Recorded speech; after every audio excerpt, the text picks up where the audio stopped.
So hi there, my name is Rahul, and in today's video we are not doing as usual what we were doing till now.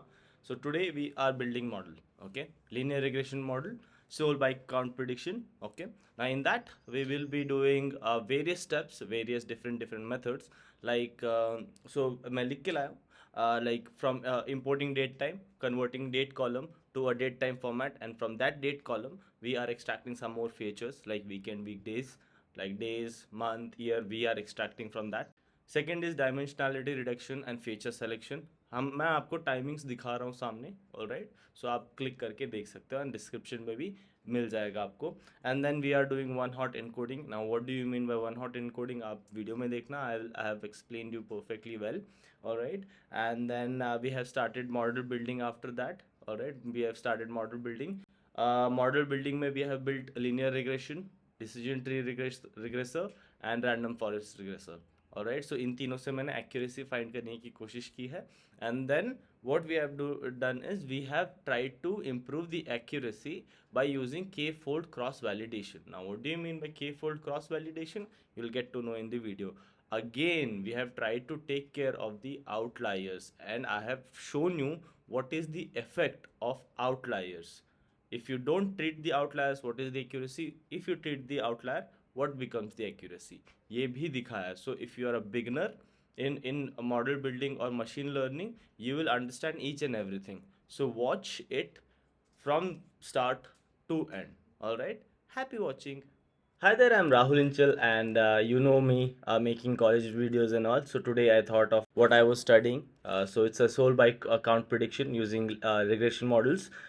We will be using regression models in this video as well, and also we will be using different validation techniques to improve the accuracy, okay, and different techniques to improve the accuracy of, after all. So this is how I have broken it down. So first we will be solving, or first we will be building a model, and then we'll try to increase the accuracy.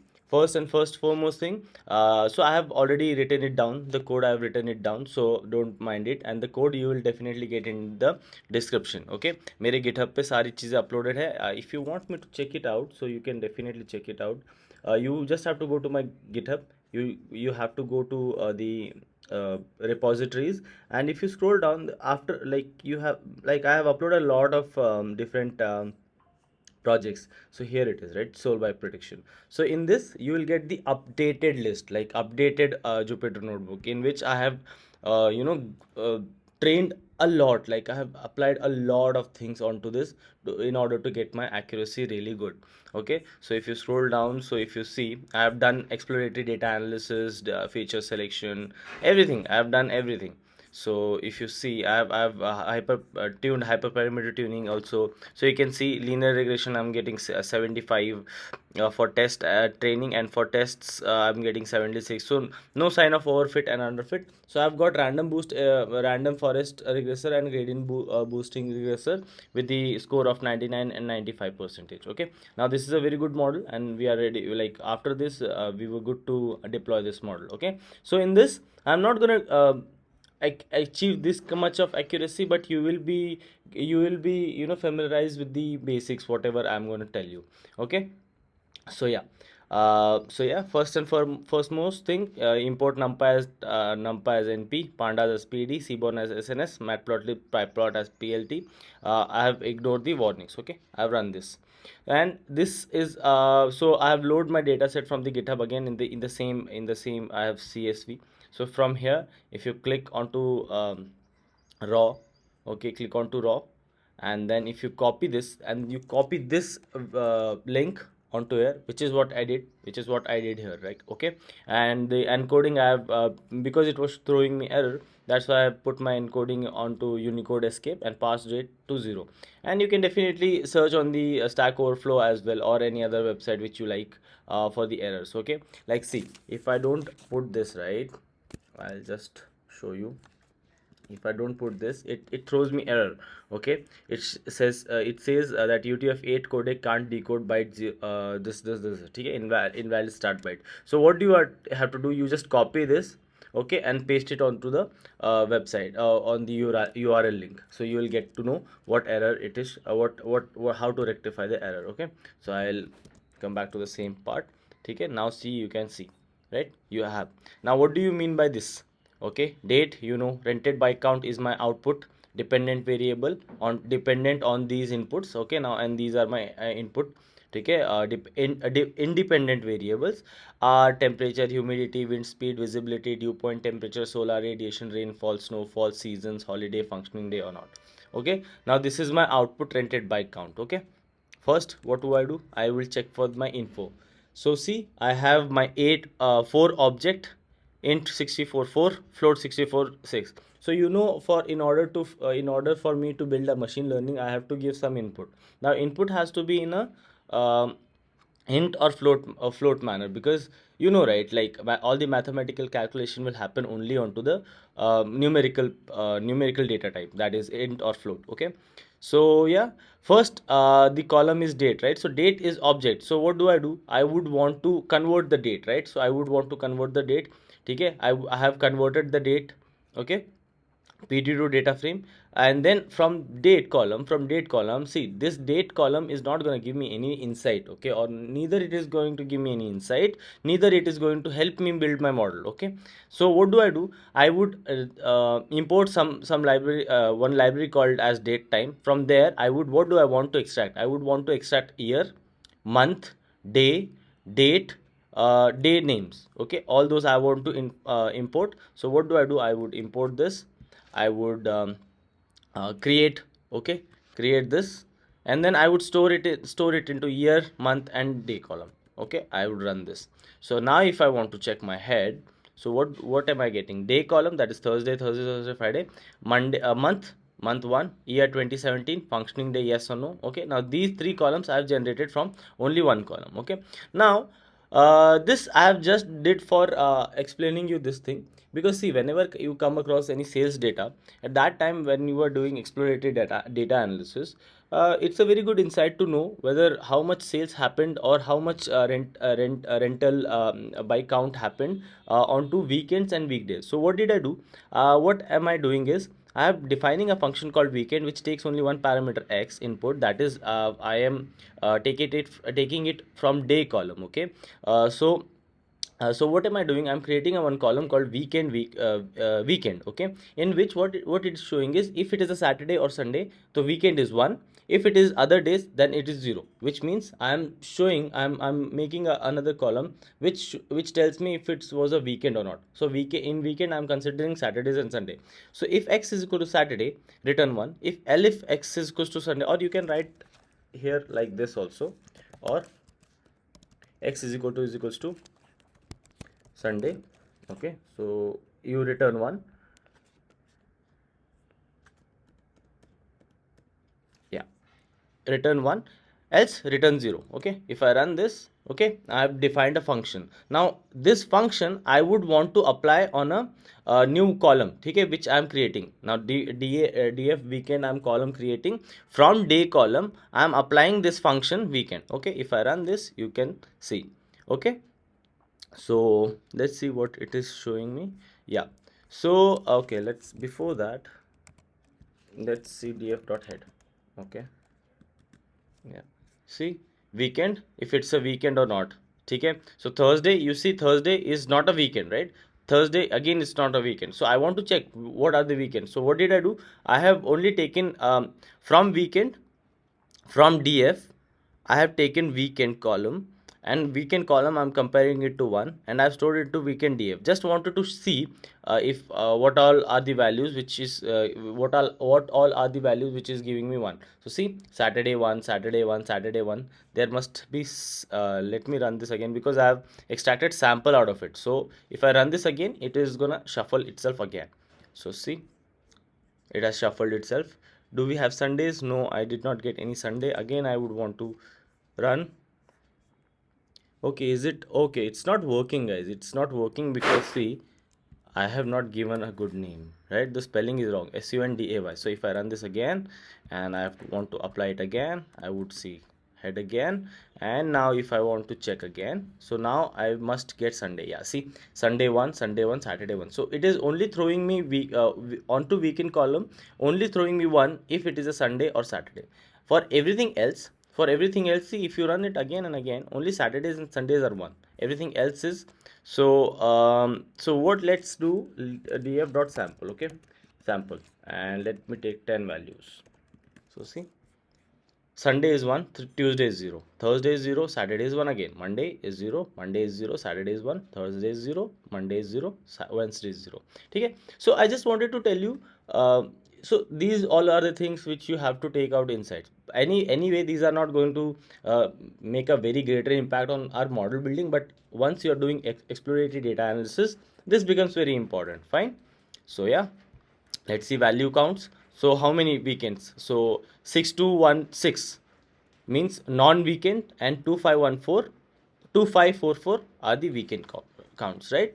So yeah, this I did something else. I was just trying it out so I can make it on to this. Okay, I just can make it comment df sample I don't want. Okay, now what are we doing is, what are we doing, see, sample, I'll run this. See, what happens is, now this day column, this month column, and this year column is not going to give me any insights, right? Because see, neither we are doing exploratory data analysis onto this. We are just focusing on we are doing data preparation, by the way. Okay, data cleaning and all, we are doing that. Okay, also feature selections we are doing all at the same time simultaneously. So see, day column is not going to give me any insights. Neither I can convert it into one hot encoding, which we'll study like in a bit from now. Okay, so a day column is not going to give me insight, neither it is going to contribute anything to my model building.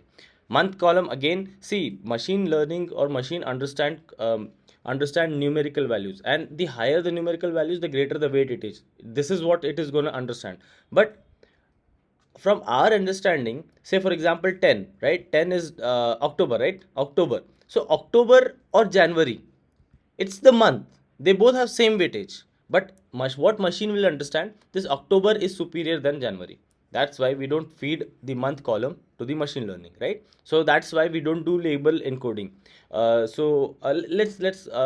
go to one hot encoding or encoders. At that time I'll explain you about label encoding and one hot encoding.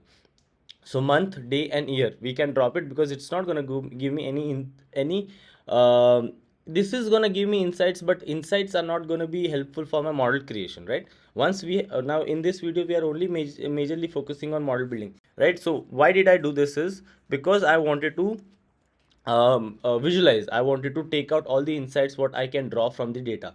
That is what a data analyst does, right? So I did all the things. See, functioning day I did, r, see, r. So this insight, what insight is it giving is, from a morning like 12, only very few, for till 4 it is reducing till 5, 6 a.m, right? This is 6 a.m.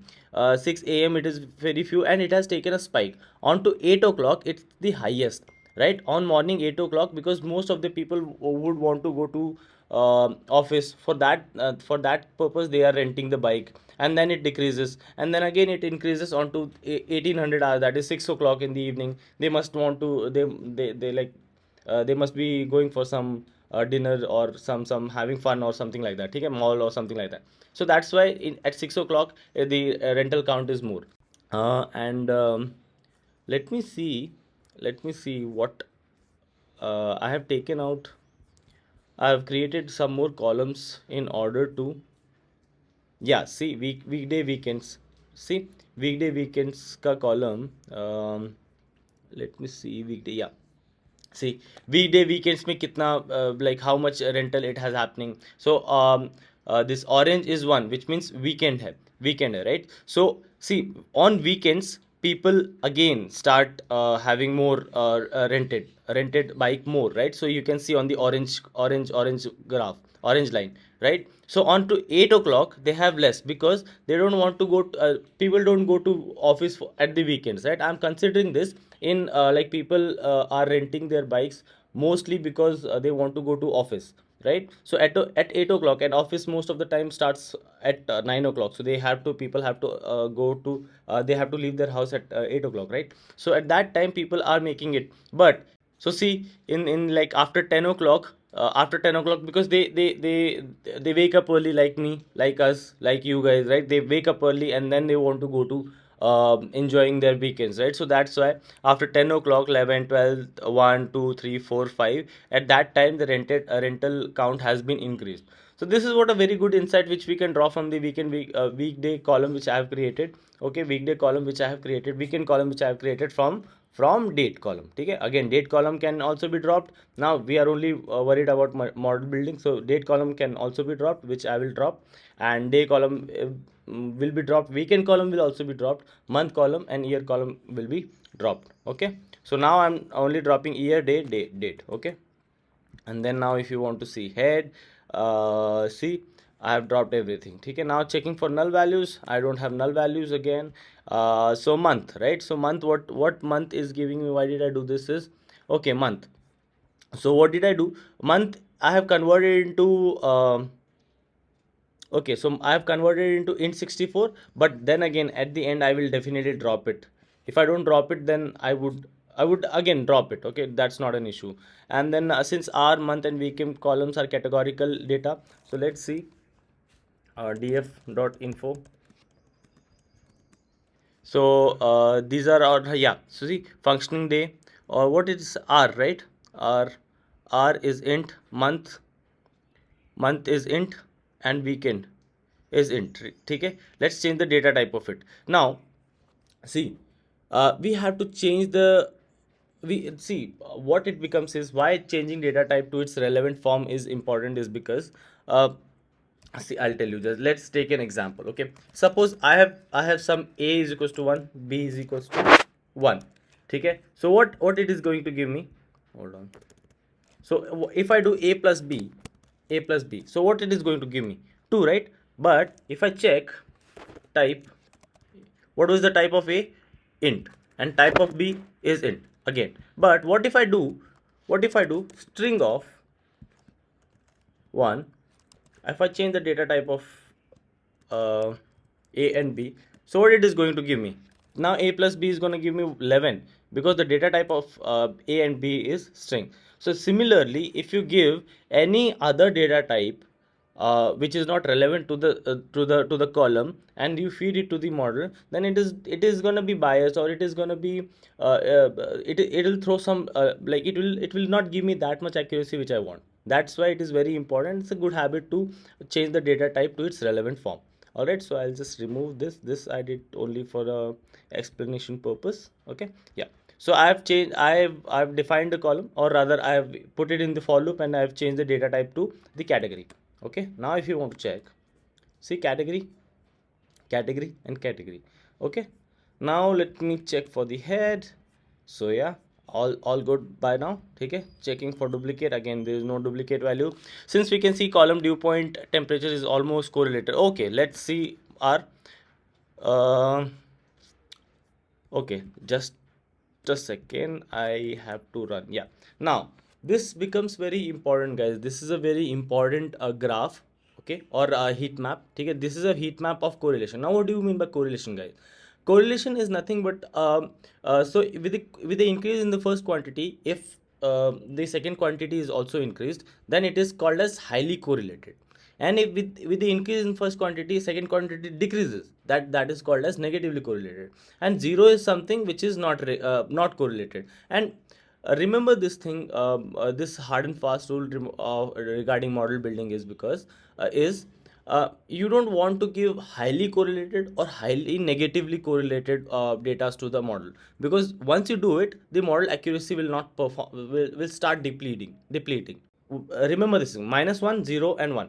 If you give 1 means highly correlated. See, rented bike count with rented bike is 1, which means it is highly correlated because both are the same column. That's why you see diagonal has to be 1, right? Because these both are highly correlated, because those both are same column. If you find the correlation of one column with itself, that is going to give you 1, because those are the same column. Okay, and if increase in the first quantity will make the second quantity decrease in a negative way, that is called as negatively correlated.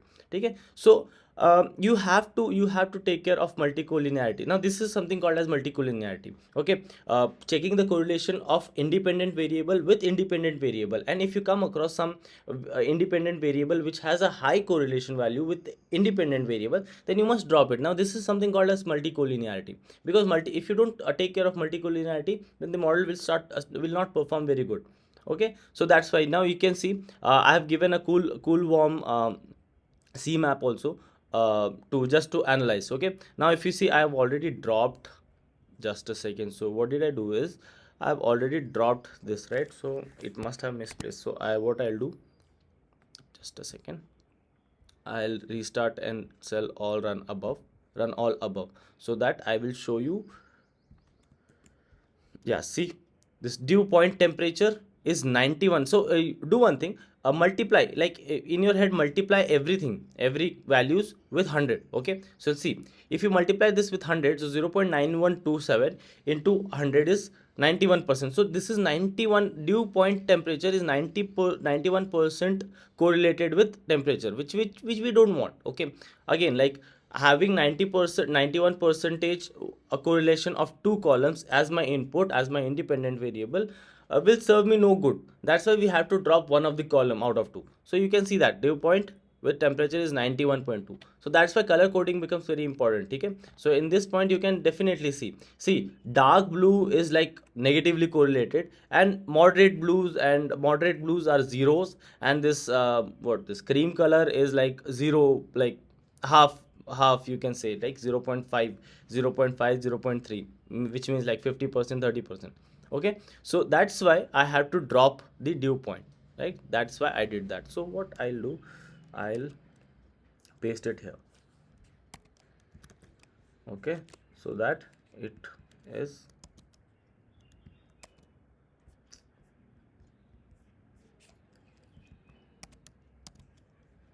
I'll remove this, I'll run on to,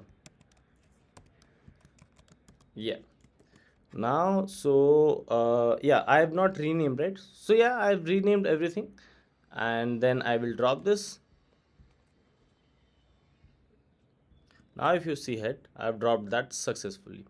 Okay, now if I want to see the now, okay, now let's go for distributions. Okay, distributions. Okay, now see, yeah,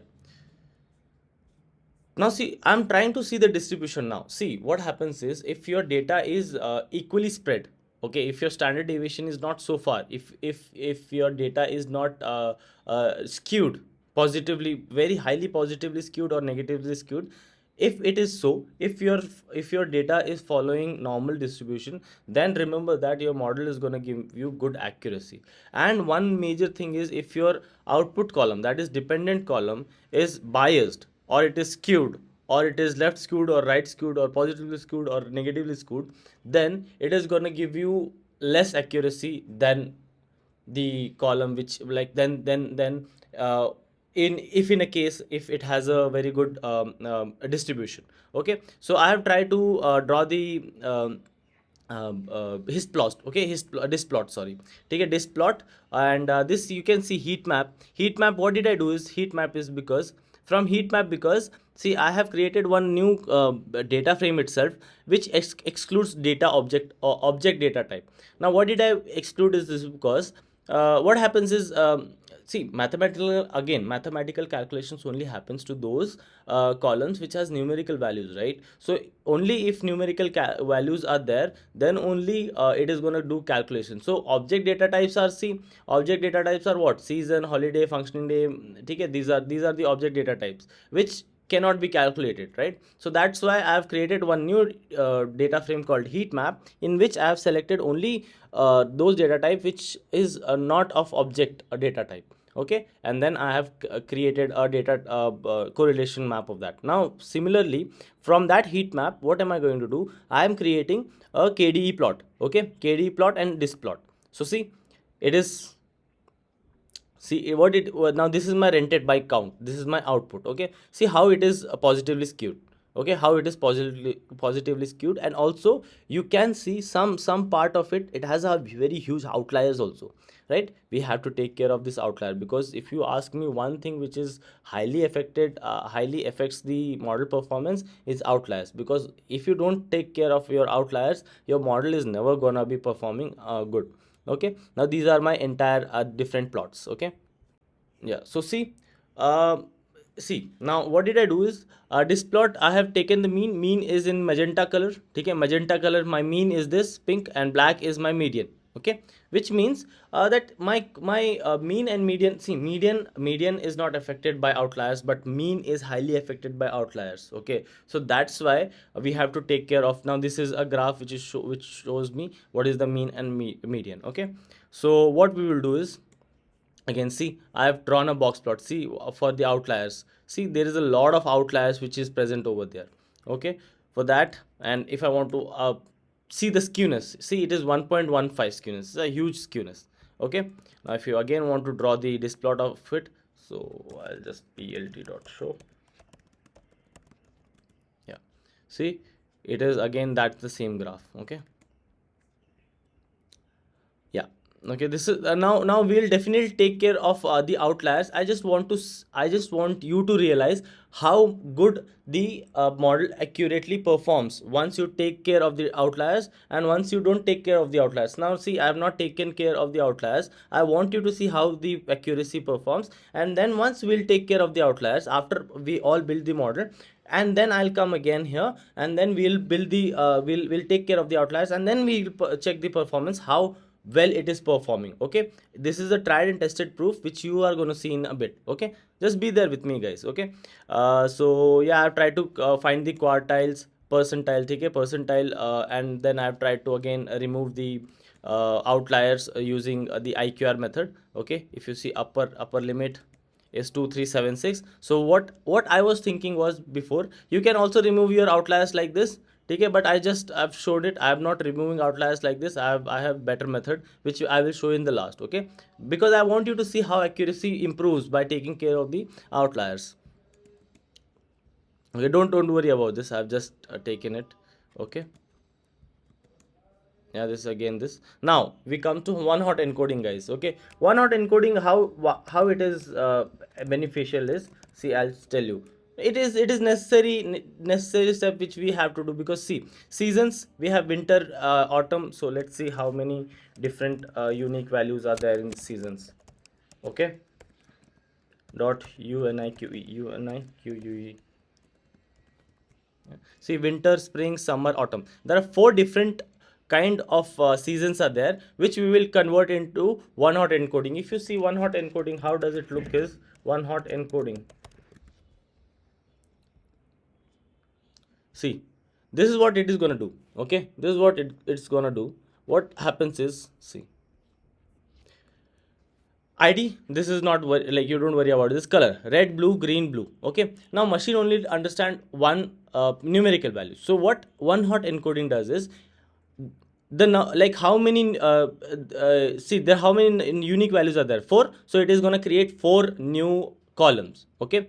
Color red, color blue, color green, okay. There are only three different, so 3 new columns are there, okay. Now red, color blue, color green, right. So with that, when color red is there, okay, the value color 1 is there, then it is going to give me 1, okay.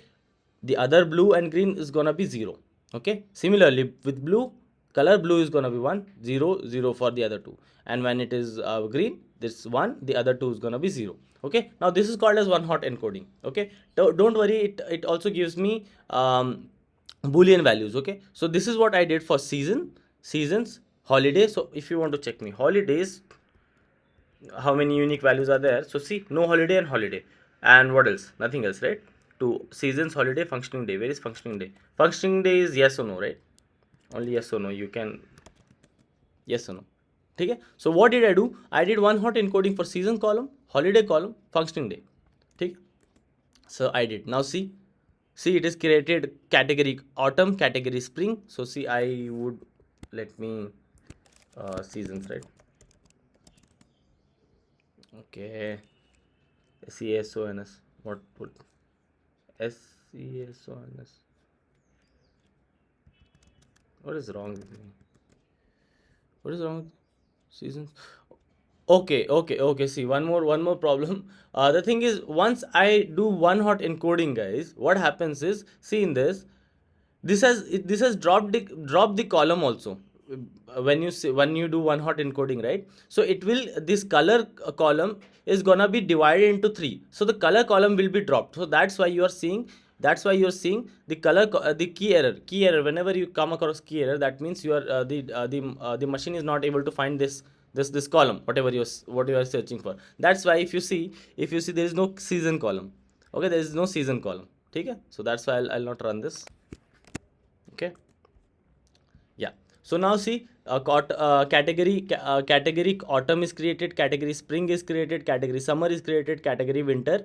Okay, and then we go for holiday. Category holiday is created, category no holiday is created, and then category no yes for functioning day. Okay, and don't worry, a machine can take the boolean values. That's why it is false, true and false. Fine. So yeah. So rented bike count, I have just stored it into the underscore. Okay, I just renamed the column. Okay, don't worry. And yeah, once I've restored it, so like I've created one more new column, right? So I will have to drop the original column. Now we'll do my model preparation. Remember this, guys. Before model preparation, you have to define x and y. What is x? X is my independent variables. Yeah, independent variables, and y is my dependent variable, right? Dependent variables. Now because the input values won't change, right? For output, the output changes based on the input, right? Understand this very carefully.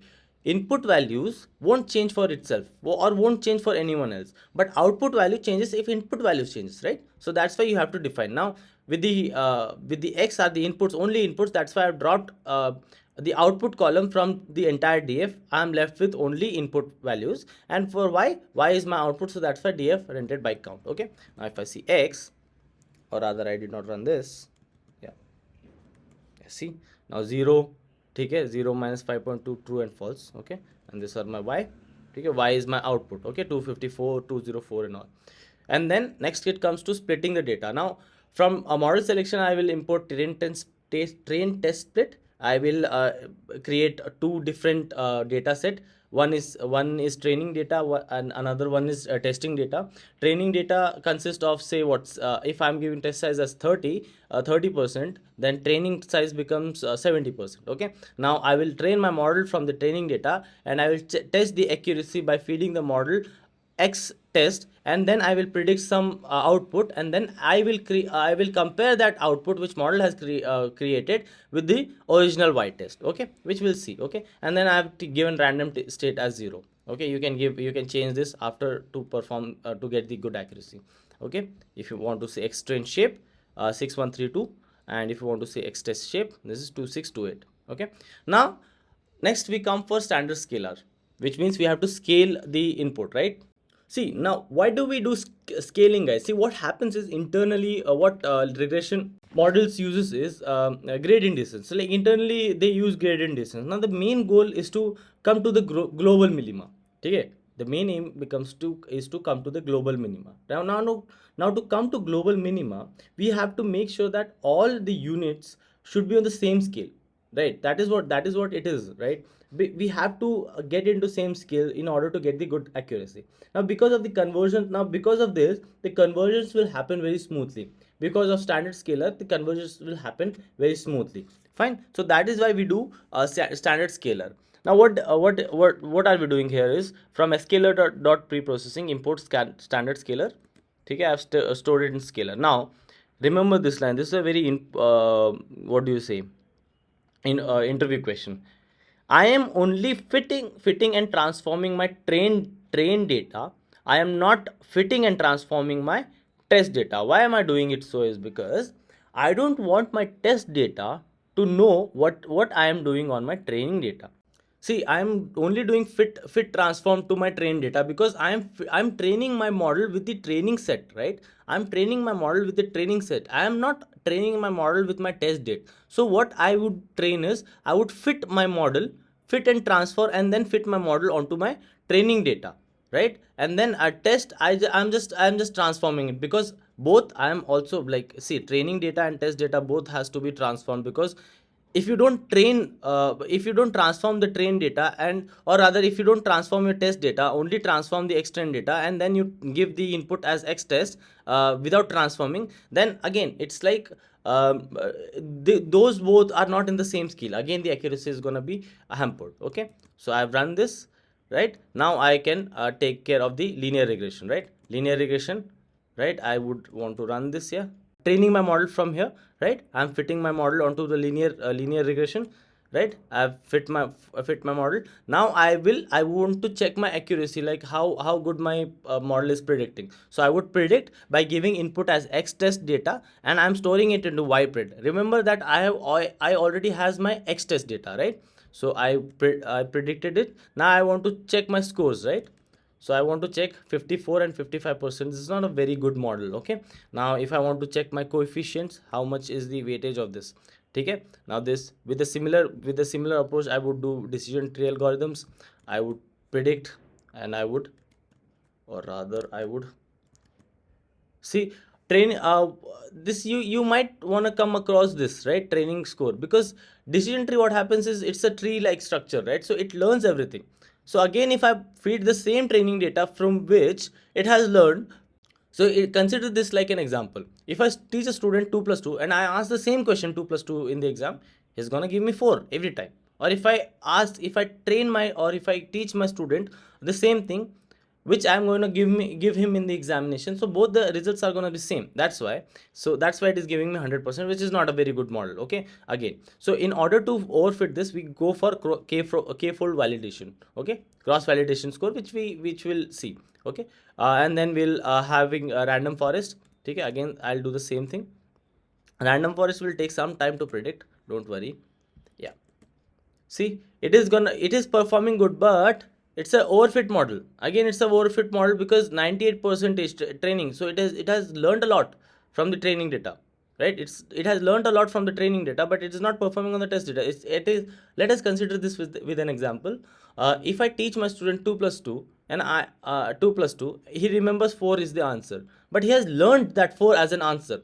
But what if I, in the exam, if I tell 9 minus 4, he's not going to perform because I've not taught him that much. That's why, to overcome these two problems, see 100% and 80, 98 and 89, we come across k-fold validation. Training and test data is shuffled. Okay, so for example, in k means a numerical value. Okay, numerical value, there is what happens is takes out three values. Okay, first, what happens is first 30% is considered to be the test data, and remaining 70% as the training data. And in the second iteration, what happens is middle 30% is taken as the test data, and the remaining are taken as the training data. And in the third iteration, the last 30% is taken as the test data, and remaining as the training data. So what happens is you are training your model with three different training datas, right? Understand this. What you are doing is you are training your data with three different training data, which is shuffled. Okay, what you are trying to do over here is you are trying to train the model with entire redundancies, or with the entire columns, or with the entire data set. So in before k-fold validation, what was happening is the first 70% of the data is being taken as the training data, and the last 30% was taken as the test data. So that's why the model was becoming biased. That's why training score was much higher than the testing score. But here, what am I doing is I am splitting. So if you want, now you want to see k-fold validation, I'll just explain you. Okay, k-fold validation images. If I see now, see, this is what happens. Okay, this is what happens. Now in the first iteration, in my case, the k value was 3. In this case, in this image, the k value is 5. Okay, what happens in the first iteration? The first, say, 1 2 3 4 5 part, the training data, the data is being divided into 5 parts. In the 5 part, the first 4 part was taken in the first iteration. First 4 part was taken as the training data, and the last remaining was taken as a test. Now similarly, in the second iteration, what happens is first 3 and the last one was taken as the test, and the training, and 1 in the middle was taken as the test. Similarly, what happens like this. Okay, now how it is important is because in normal what was happening here is, see, in normal what was happening here is, before k-fold validation, what I was doing is I was only taking one. So first 4 part, or first 70% was taken as the training data, and last was taken as a test data. So what happens in the data set is, data set comes in a biased manner. So in the, say for example, house prediction prices, okay, so first in the first 70% there might be having the data might be having like it starts from 1 bhk, 2 bhk, 3 bhk, 4 bhk, okay? And in the last data, in the last part of the data, they must be having like 7 bhk, 8 bhk, 9 bhk. So definitely by this you can understand the model is biased, and I cannot train my model with the with some other set of data and test my model with some other set of data. That's why we have to change the iteration. That is what is happening over here. Say suppose if I remove my mean, let's see, let's check. Yeah, if I remove my mean, so you can see, okay, okay, what is wrong with me? What is wrong? Was never closed. Okay, okay, I have to close it once more, right? Yeah, yeah, yeah.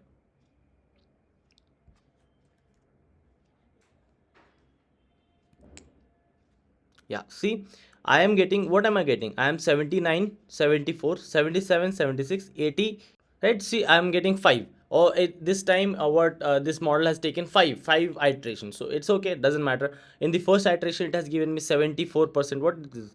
This is cross validation of DT, right? Okay, DT, decision tree. Now in decision tree, see, previously the score was 100, now it has changed it to 79, okay? Or rather, 79 is the training data, right? Yeah, training 79. Previously it was 100%, now it is 79%, and my test became 78%. Now it is not an overfit model, right? It's not an overfit. 74, 77, 76, 80, and my testing data becomes 78, 71, 74. Now what do I want? I want the mean out of it, right? So I will take the mean out of it.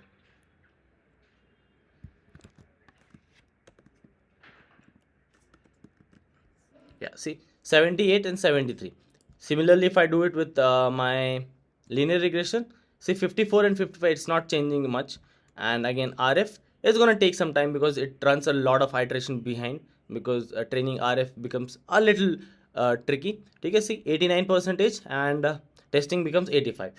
The model accuracy has not changed, but this is a very good practice to perform. Now let's take care of the, now what the point I was talking to you about was taking care of the outliers. Now see, outliers, we can take it from z score and taking from interquartile range, but I just want to show you one small thing. Yeah, I've run all above. Okay, now what I can do is one another method what I can do is I can take the square root of all the entire column to improve my square skewness, right? So see, now it is somewhat looking like a normal distribution, somewhat, not entire but somewhat. See, if I take the yeah, this is also his plot, and now if I see my box plot, it's not showing me any pld dot show. It's not showing me any outliers, right? Now it is not showing me outliers. Why? Because I have taken the square root of the entire column. Now if you can see, if you see head, see, I have one more rented bike count, or rather yeah, so I have not taken, right? So now see, if I what can I do is, now I have my outliers removed, right? So now what can I do? I can give my input as so rented bike count, right? So it has given me rented bike count. So what I can do is df, I have created rented bike count, right? Rented bike count as np dot sqrt of what? Df rented bike count. Yeah, rented bike count. So let me run this. Df dot head. So rented bike count 15.93. But remember, the count or the what do you say? The count can never be in the decimal format, right? So what do I do? I would want to round off this. So I would round this off. Okay. So let's see. Yeah, 16.0. But I would want it to be as type as int. Okay, now see, 16, right? So now I can give this rented by count as my model input. Now see, I have not run this, okay? I have not rerun this. So before the percentage was 55. Okay, let's do one thing. We can now, we can take the screenshot of it. Okay, we can take the screenshot of it, and then we would want to compare it. I will paste it here. Okay, just a second. I'll paste it here. Okay, so that we can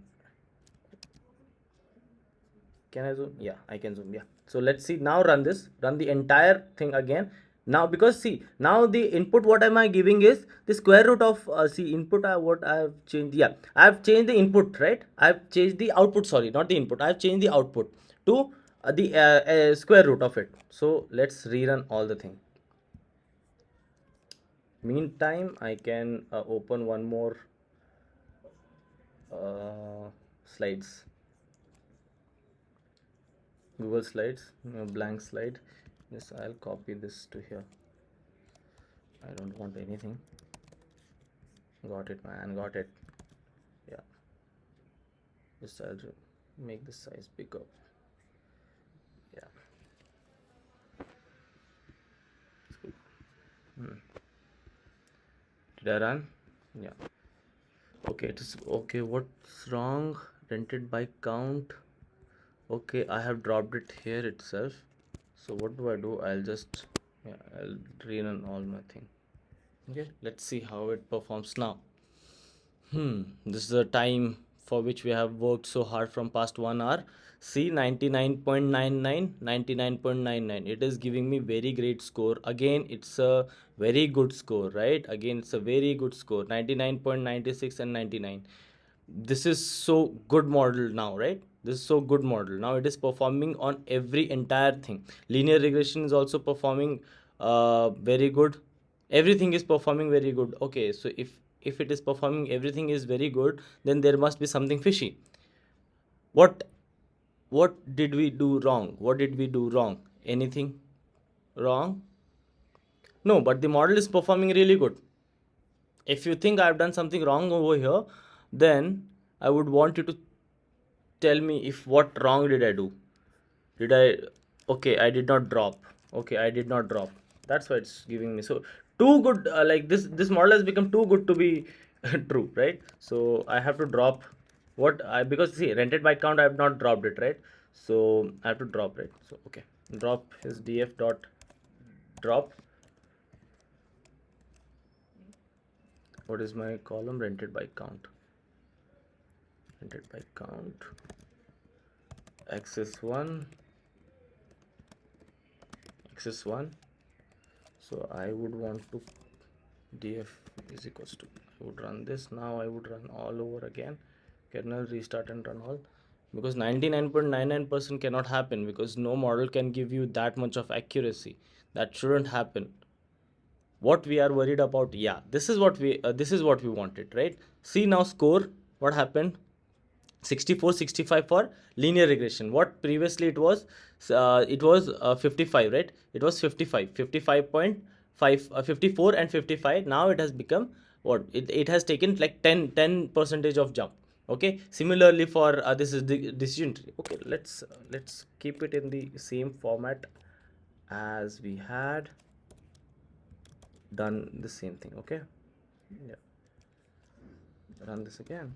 Yeah, so 82 and 79, 82 and 79. Now previously it was 73 78, now it is 82 79. And similarly for random forest 89 91. There's no sign of overfitting, underfitting. The model is performing very good. Okay, decision this is what decision tree 79 82, you can see a little overfit, but then again that can be considered as okay. That is completely considered as to be okay, fine. So this is what, see, the model was, what model was before, what model is now. See, that is why I'm telling you it gives a very great impact on your model building if you do not take care of your outliers. So see, every time whenever you come across any model, whenever you build any model, and if your if your model is not performing good, then you must have to take care of your output or outliers. If your model is not performing, you have to take care of your outliers. See, the cross validation, k-fold validation, what happens is, see again, see this iteration becomes change every time I run. That's why my values are changing every time. See, if I run this again, it is going to give me some point value changes, because the data, the iteration is being different, like it is taking randomly values, right? So see, 64.71. Now it's, if you run this again, 64.7197. If you run this again, 71.91 or 65 point, or let me run this 79.69, right? See, 80 it has become 80. So the more the iteration you give, the more model will learn, right?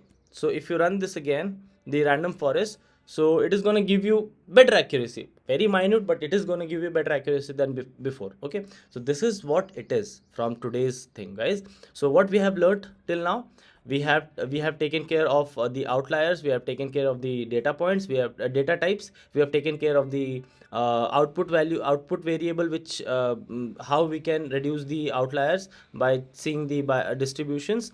And defined, we have built model, we have built three models: linear regression, decision tree, and random forest.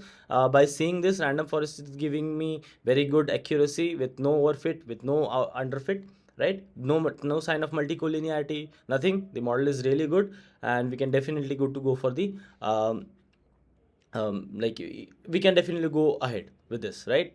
Now the model is definitely good to go to the deployment stage. Fine. So if you are new to this channel, guys, I would want you to subscribe. We'll meet you in the next video. Till then, take care. Bye bye.